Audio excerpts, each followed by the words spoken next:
Welcome back to the Barrels Talk Podcast. We are back with another episode of Let's Talk About It. We are back with our deep dive series going into every NBA team, kind of giving more of a deep dive perspective going into this upcoming season.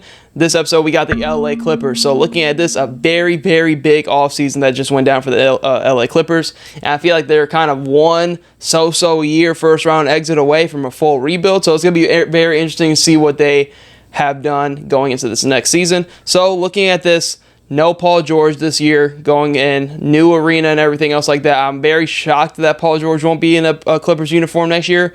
Very kind of nasty way it ended from like my perspective and kind of the fans and media perspective of everything. They're on the cusp of a rebuild, I feel like. They're one so-so year away. So looking at this, I do think going into this year, less can be more. Now, when I say less can be more, I feel like with this Clippers team, you can almost have too much talent in a way. So looking at this, I really do think they pivoted in a good direction and addressed some of the needs that they do have for this offseason. Signing KPJ. He still has a ton of talent, still relatively young as well. You traded for Chris Dunn, who I feel like is a great defensive piece to pair up next to like a James Harden in that backcourt. And being off the bench as well. Mo Bamba you added for more depth because you lost Mason Plumlee, so you need to go add some more size. You bring back Nick Batum, who had a really good postseason with the 76ers. He was really giving them some great defensive possessions, especially against that New York Knicks team. Looking at Derrick Jones Jr. as well, coming off of a career year, he's kind of going to be, from what I heard, they're fine with pairing him and Kawhi up at that kind of 3-4 spot. So I feel like defensively that tandem is still going to be really good. Obviously, Derrick Jones Jr. doesn't provide you the offense that Paul George was, but defensively you might see a jump in terms of Derrick Jones Jr. I think is a good, really good defender. We saw that last year. Same with Chris Dunn, who is also a really good defender as well.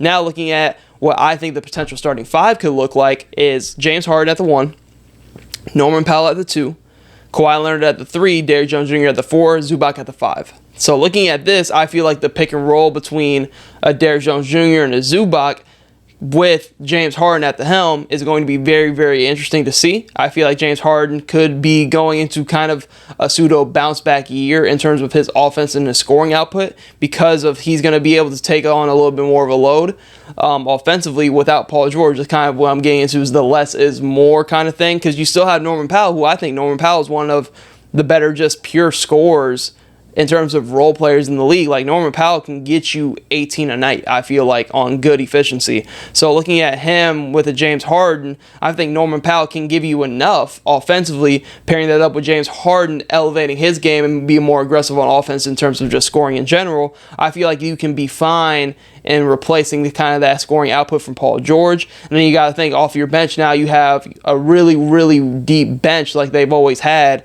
in terms of now you have Chris Dunn, Mo Bamba, Nick Batum off your bench. Same with the KPJ, who we've already seen can kind of do a little bit of everything from that 1 or 2 spot depending on what kind of lineups you want to run. And then you still have somebody like a Terrence Mann. You're still really well coached in Tyronn Lue. So like looking at this team, maybe less can be more.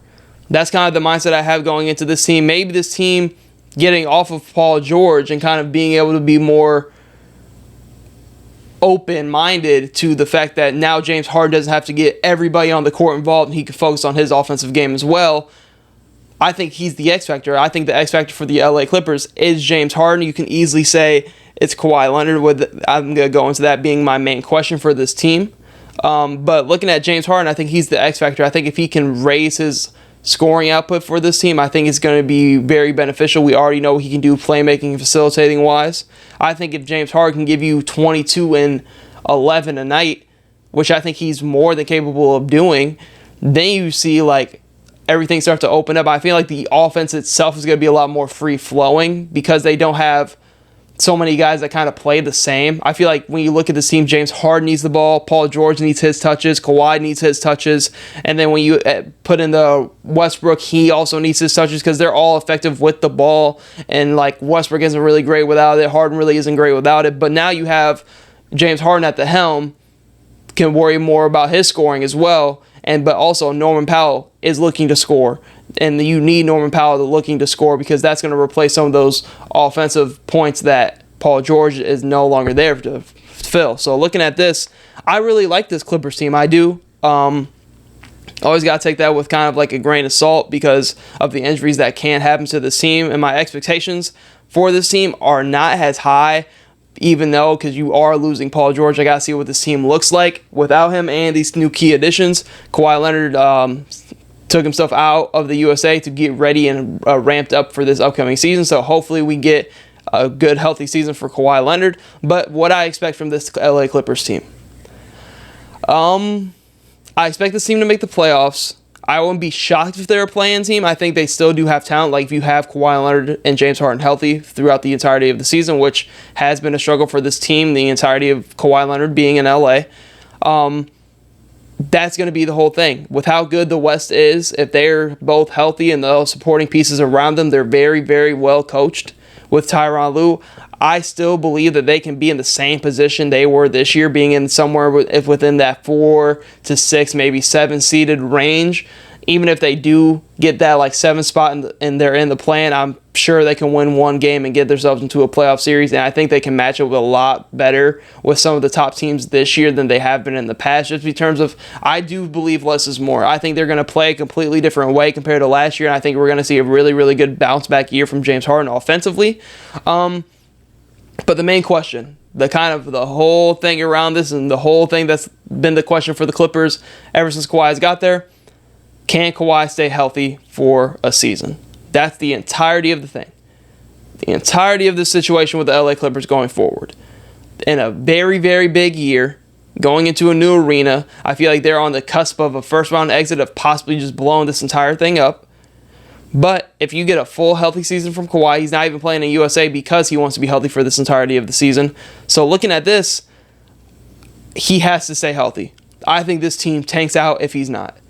As much as I have faith in James Harden to have a bounce back year, if this team doesn't have Kawhi Leonard on the court and he's not healthy, I really, really think this team could miss out on like the plan. Because when you look at the past years when Kawhi Leonard was missing time, you still had Paul George. Even last year, you had James Harden. So you still have a two-man punch that is good enough to win you games with Kawhi Leonard being out. Now you take Kawhi Leonard out of the situation, say Kawhi Leonard gets hurt, because that's been a common theme, where then you're really asking Norman Powell, you got to carry us offensively. Same with James Harden. Now you're really asking a lot from your role players who may be hard for them to step out of that role, if you know what I'm saying. So looking at this, main question I have, can Kawhi Leonard stay healthy? This LA Clippers team is in a very interesting situation because I feel like they're just in a tough spot because they're in a make or break year with kind of a roster that I like.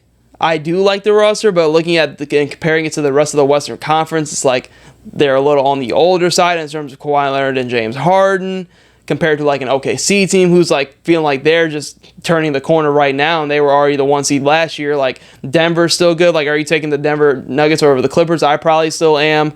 Like Dallas is better than the Clippers. They beat them last year. So like looking at this from the outlook of what I think this Clippers team can be going forward, it's going to be a make or break year for the Clippers.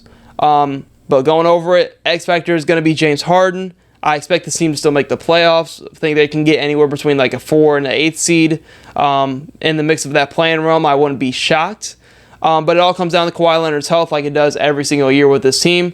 But let me know in the comments of what you guys think the future is for the Clippers, because I've been seeing a lot of kind of discourse around the Clippers and when people talk about the Clippers of having the worst future in the NBA. I don't know if I would say that. You still have Kawhi Leonard on a long-term extension. You still have James Harden locked in for the next 3 years, I want to say. So looking at that, I'm not going to say they have the worst future in the NBA right now, but this is a big make or break year for this Clippers team. It's going to be interesting to see how it all unfolds for this team. But that is all I have for this episode of the Barrel Talk Podcast. Hope to see you tune in to future episodes.